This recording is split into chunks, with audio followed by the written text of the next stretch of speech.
Здравейте хора, вие сте с Пълмания. В днешното видео ще ви покажем 10 начина как да се обудите брат ви или сестра ви. Първи начин е да правим бомба. Сега ще ви покажа как да прави.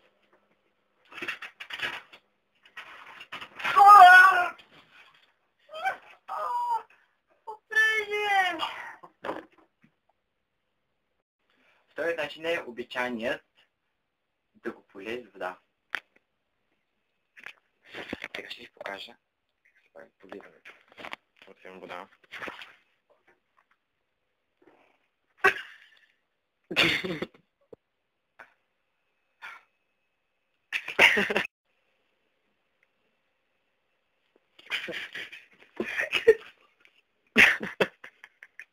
Начин е като пусна музиката на Мак.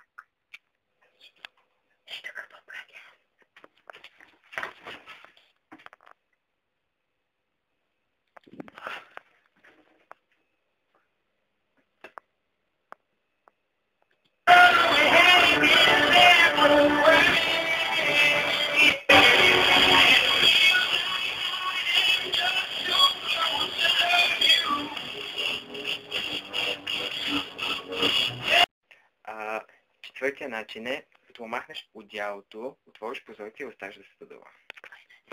Ето вече да прави първата част, отвори прозореца. Вече много е студено.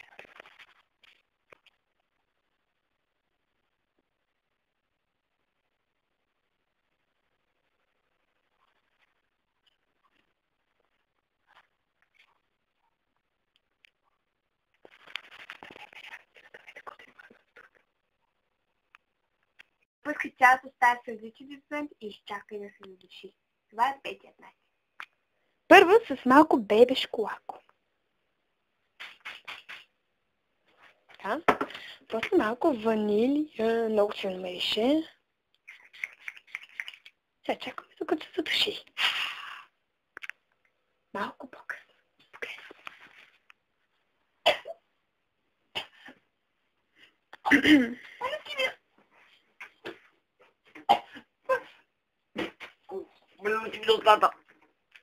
Шестият начин е изтрупай силно или изпусни нещо без да искаш.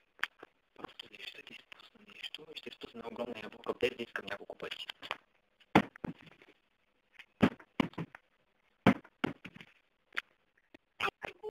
Сега ще пробвам дървена ножица.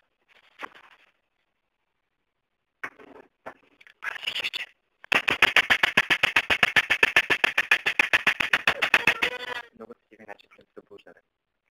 Начин е да му удариш шамар. Ха-ха, виж аз какво правя на себе.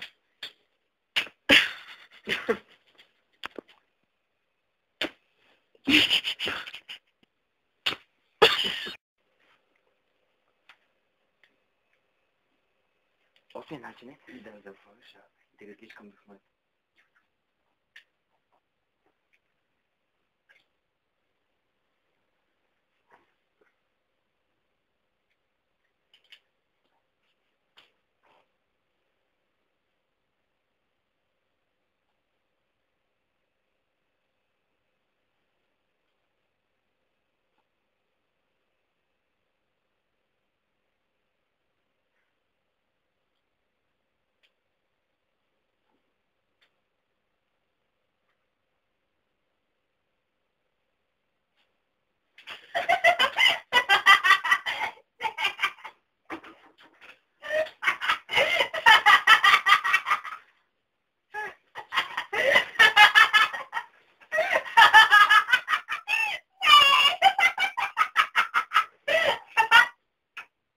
Деветият начин е изпискай и се опитай да го стреснеш.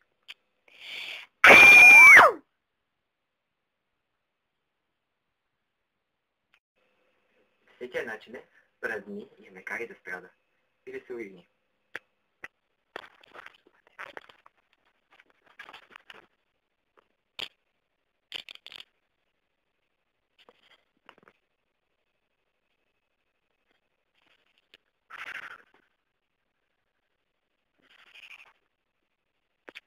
Сега уигването.